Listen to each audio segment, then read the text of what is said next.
Welcome to Critical Recap. I'm Dani Carr, and I'm here to catch you up on the latest episode of Critical Role. Make sure to check out critroll.com for cool merch and information on the Kickstarter for our animated series, events like Denver Comic Con, Gen Con, and more. Now, here's what happened on episode 56, The Favor.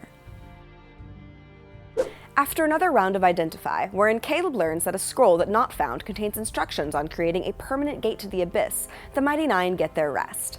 In the morning, they discuss implementing code words should they ever get charmed again, and most of them are rather vulgar in nature. There is a round of apologies before they climb back out of the well. Bo is the first out, and she sees a hut across the way with a symbol of the Traveler on it. She informs Jester, and the two run over. OMG. The eye squints a bit, and it kind of rotates and goes to the other eye, which is not as cloudy, and goes, hey, what's that? What do you think it is? What is on your door right here, man? The door pulls open, and you see now, hunched down in the doorway, it looks to be an elderly gnoll. The gnoll tells Jester that the Traveler came to him 2 years ago and told him to pass the time by spreading mischief.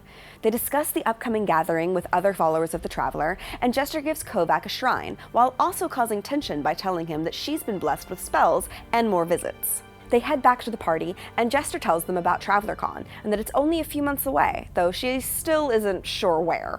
The Mighty Nein discuss what to tell Lady Olios about themselves and their potential favor, coming up with a backstory. Ford, Jester, and Not go see Lady Olios and present the runes, the scroll, and the anchor.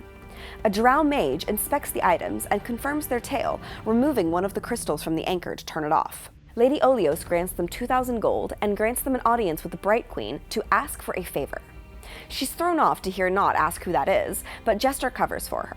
Lady Olios and Lythia agree to take the party to the Bright Queen in Rosanna.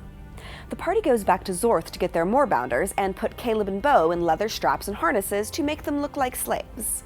And they gather the harnesses and they kind of like swarm around you, making little measurements around your bodies, and kind of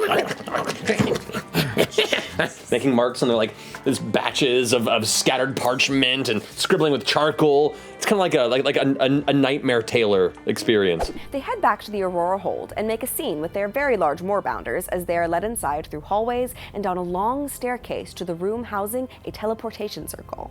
They go through the circle, moorbounders included, and find themselves in the underarches of the Luciad Bastion. Lady Olios goes ahead and tells the Bright Queen about them, and they are led to a waiting room with a big fountain. They discuss more of their plan and their backstory until Lythia returns. Ford talks to him a little bit, and he and Jester tease their servants, Caleb and Bo, by making them do humiliating things. They enter a massive throne room filled with people on 3 platforms, and the Bright Queen in the middle. You bear witness to the Bright Queen Leylis Kreen. The woman in this throne stands in a sparkling warrior dress of crystals and mithril chain. Her beautiful dark gray-blue skin peeking from beneath the vibrant glow of glittering beads and armor plates. Not introduces themselves as the Mighty Nein, and the Bright Queen asks of their origins. They say they met at sea, and Not explains that they are here to ask for a man named Bernardo. At the name, the Bright Queen's warmth vanishes, and she notices when Not uses a fragment of possibility. Lythia interrupts, telling the room about the injuries he suffered from the Nine at the Ashkeeper Peaks. Ford attempts to explain that the assault came from all sides and that they were just defending themselves, but the Bright Queen calls for the guards.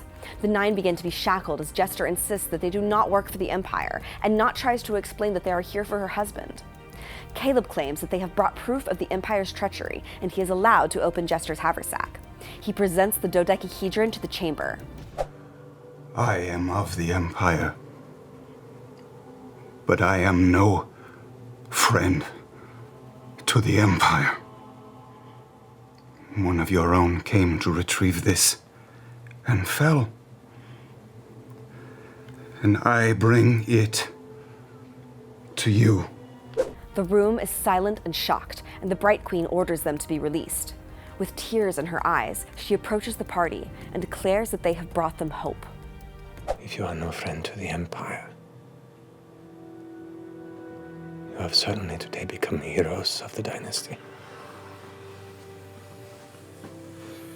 And that's where we'll end tonight's episode. Oh my god! That is it for episode 56, but that is definitely not it, and I have some thoughts.